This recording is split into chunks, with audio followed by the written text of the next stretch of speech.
হঠাৎ করে কি এমন সারপ্রাইজ এলো যার জন্য আমি এতটা খুশি হয়ে গেলাম। তো হ্যালো এভরিওয়ান, আমার নতুন একটা ভিডিওতে তোমাদের সকলকে স্বাগত জানাই। তোমরা কেমন আছো? আমি তো খুব ভালো আছি। তো চলো সেটি শেয়ার করি। তো আজকে আমি বসে পড়েছিলাম, তখন বিকেল 5টা মতো বাজে। আমি তোমাদের পছন্দেরই একটা ড্রয়িং করছিলাম, পেপার স্টোরি, যেটাতে তোমরা অনেক অনেক ভালোবাসা দিয়েছো, অনেক অনেক সাপোর্ট করেছো। আর আমার একটা গুড নিউজ এর মাঝে বলে দিই, আমার 1000টা সাবস্ক্রাইবার কমপ্লিট হয়ে গেছে শুধু তোমাদের জন্য। তো চলো ব্যাপারটা শেয়ার করি। তো আমি যখন ড্রয়িং করতে বসেছিলাম তখন আমার কাছে হঠাৎ করে একটা ফোন এসছে। তো আমাকে বলা হলো যে আমার একটা পার্সেল এসছে। তো সেটা আনতেই আমি তাড়াতাড়ি দরজা বন্ধ করে যত তাড়াতাড়ি সম্ভব আমি চলে যাচ্ছিলাম নিচের তলাতে। তো গেটের সামনেই আমার পার্সেলটি এসছে। তো সেটি কখন দেখবো আর কখন আনবো সেটার জন্য প্রচণ্ড এক্সাইটেড ছিলাম, আর কি এসছে সেটার জন্য তো আরও বেশি এক্সাইটেড ছিলাম। তো তোমরাও সেটি দেখতে থাকো। তো যথারীতি গেটের সামনে চলে আসলাম, এসে আমি পার্সেলটি নিয়ে নিলাম।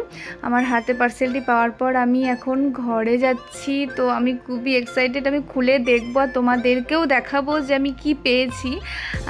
আর এটা আমার কাছে বিশাল বড় একটা কিছু, আর আমি খুব খুশি। তোমরা সেটা ওপেন করলেই বুঝতে পারবে কি আমার খুশির কারণটি আসলে কি। তো চলো ব্যাপারটা শেয়ার করেই দেই। এটি হচ্ছে একটা ক্যামেলিয়া গ্রুপ, ক্যামেলিয়া ডালখোলা একটা সাংস্কৃতিক গ্রুপ, যেটি অনলাইনে মাধ্যমে ড্রয়িং কম্পিটিশন হয়েছিল। তো সেখানে আমি অ্যাটেন্ড করেছিলাম। সেটি সাবজেক্ট ছিল নজরুল কবিতার যে কোনো একটি লাইনের ওপরে ড্রয়িং। তো আমি একটি ড্রয়িং করেছিলাম, তো সেটা ওনাদের পছন্দ হয়েছে, এমনকি আমি প্রথম স্থান পেয়েছি। তো যেহেতু প্রথম স্থান পেয়েছি সেহেতু আমার জন্য ওনারা ট্রফি অনলাইন করেই আমার অ্যাড্রেসে পাঠিয়েছে। তো আমি ভীষণ খুশি ছিলাম, আর আমি ভীষণ এক্সাইটেড। তোমরা দেখতেই পাচ্ছ আমাকে, আমি এতটা খুশি।